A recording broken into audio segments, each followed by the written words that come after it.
Hey guys, welcome back to the channel. This is going to be a video covering the top 5 picks for me personally for competitive gaming at the end of 2022. It seems like IEMs are coming out every other day, and we really do have a ton of good options, particularly in that lower budget range. I've got the Truth or Critical Zero coming in at $50, the Dunu Kima at around $100 MSRP.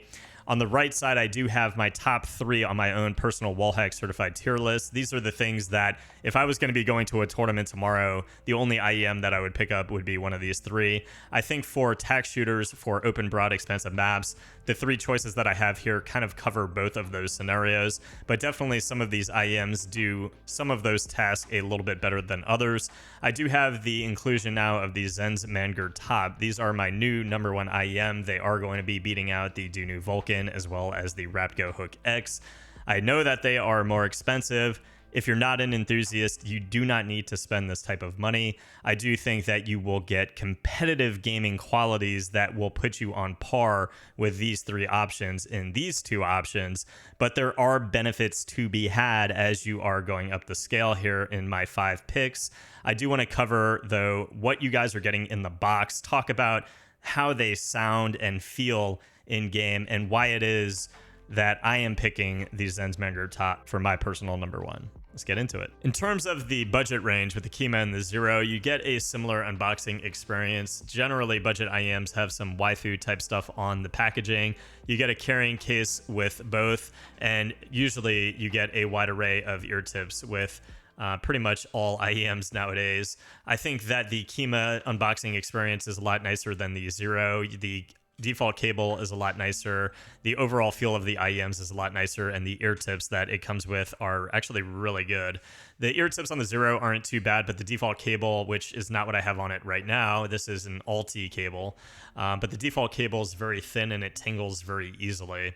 The shell on the Zero is actually quite nice, that faceplate that transitions from blue to purple, but I actually really like the just whole design of the Kima. It's kind of very neutral, so I don't really have an issue taking this out in public, going to the gym, etc. But just the shell is so much smaller than the Zero, which really doesn't have a lot of ergonomics to it. And the Kima I can wear for probably 8 to 10 hours while streaming and not get fatigued or feel any pain or kind of like numbness in the ear canal. These just feel absolutely amazing. In terms of their sound profile, you have the Zero, which tries to follow the Harman curve, the Kima that is more of a warm neutral. I think that the sound profile of the Kima kind of makes it feel a little bit more atmospheric. You know, when you get into the game, it kind of feels more like a Rapgo. You just feel kind of more immersed in the actual space, whereas the Zero performs, compared to the Kima, more analytically. You shave off that kind of like shroud of bassiness and warmth, and you get a lot more detail in terms of depth perception, where exactly enemies are around you in a 360-degree space, but both handle imaging extremely well. It is very easy to pick up on both sides of these IEMs, whether people are above you or below you, and where people are in a 360-degree space. It's just the Zero handles it a little bit better with a lot more precision in terms of where somebody actually really is when they are behind that wall, or if they're out in a field, exactly how far they are.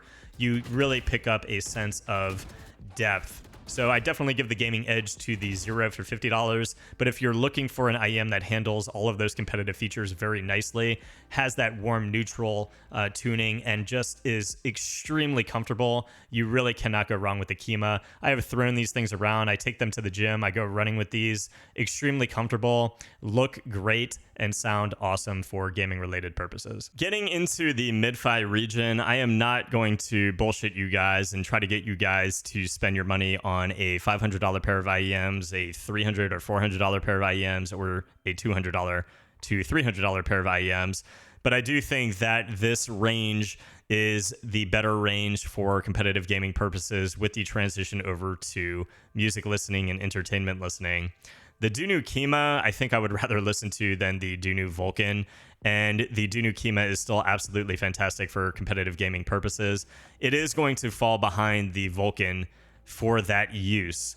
The Rapgo Hook X is beautiful. I think that if you're into that planar bass, that bass boosted profile that provides that nice textured, fast, energetic bass, with still maintaining a mild V shape and giving you those nice kind of warm but neutral mids. The Raptgo Hook X is a beautiful IEM to listen to for music and entertainment. I would rather listen to the Hook X HBB for music and entertainment than the Dunu Vulcan. But I do think that if you're willing to go a step further and pay a little bit more money, the Zen's Top is just an absolutely exquisite IEM for both use case scenarios. The Zen's Top just has this openness and this airiness to them that is just kind of like a breath of fresh air. Like when you are traveling from the city and you're going out into the mountains and you just get that clean, fresh air.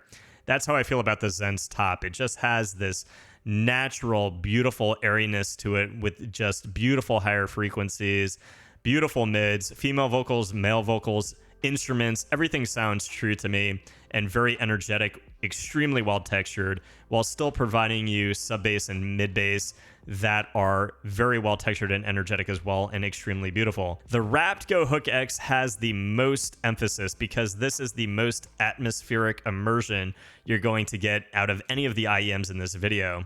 They are extremely good for making you feel as though you're in that first-person perspective in the game, while not overblowing the mid-range or some of the sound cues that you need to hear, like reloads or high-pitched metallic walking as grenades are going off and ultimates are going off in Apex, or abilities and grenades are going off in Valorant.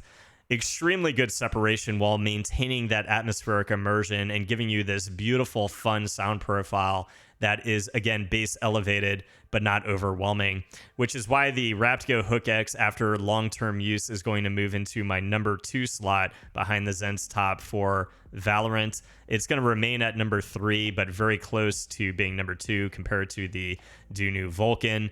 But the Dunu Vulcan is just something that has better separation for Apex. In Apex, there's just a lot that is going on at the same time in those intense third-party, fourth-party, fifth-party use case scenarios. Gibraltar ult's going off, Bangalore ult's going off, you're popping a shield battery. I just find the Dunu Vulcan to handle those scenarios better than the Raptgo, and those scenarios happen quite frequently in Apex. So I think that putting the Dunu Vulcan in that spot still is where they should be. There's a little issue with the Dunu Vulcans with some of the higher regions. They can be a little bit shouty when you're shooting a 301 and you're cracking somebody's armor, which can be a little bit fatiguing to some. I personally don't have that issue, but it just doesn't quite sound as natural compared to the Zen's Top.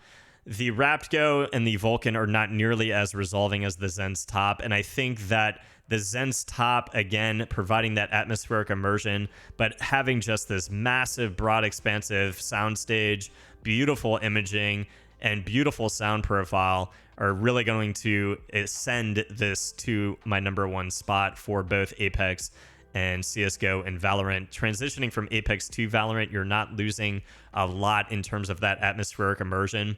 And the imaging, the depth perception, the separation is better on these than it is these, as well as the Truth or Critical Zero and the Dunu Kima. These sound absolutely beautiful compared to the budget picks. And that depth perception, that imaging, that clarity, that micro detail. To tell you guys that it doesn't make a difference, I would be lying. It absolutely does. But whether or not you're a enthusiast enough to dedicate that much of your cash flow to these compared to something like the Truth or Critical Zero or the Dunu Kima, that is up for you. I think that anything in this video, you're going to have a really nice, enjoyable, competitive gaming experience. But the Zen's Top, for me, just knock out everything in its path. They are just that good.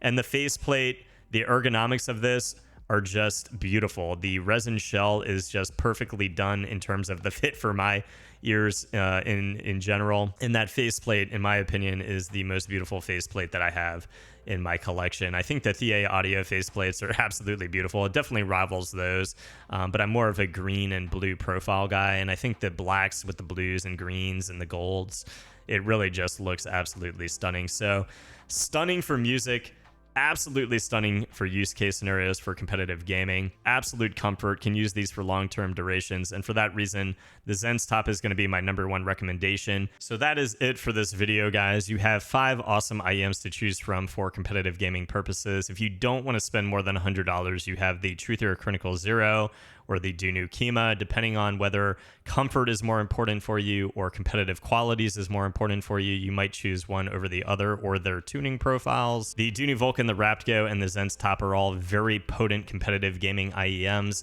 The Vulcan were my #1. The Zen's Top are now going to fall into that #1 place for the reasons we mentioned before. The Raptgo Hook X has the most atmospheric immersion out of all of these IEMs, and if you're really into that, they really are a beautiful IEM. The competitive features on them are phenomenal. And again, we're talking about minor differences in my top 3 between the Vulcan, Raptgo, and Zen's Top in terms of depth perception, clarity in a 360-degree radius, and overall separation. I think, though, that the differences do warrant, if you are an enthusiast and you're willing to spend that extra, for you to go this direction in the Zen's Top over the Vulcan and the Raptgo Hook X. And the Dunu Kima and the Truth or Zero as well perform very well for competitive gaming purposes. The tuning, the extra level of clarity, depth perception, if you're looking for that, my top 3 are a killer option. If you don't want to spend the money, again, Zero or Kima. I hope that helped, guys. If it did, please leave a sub to the channel. I'll see you guys in the next review. Peace.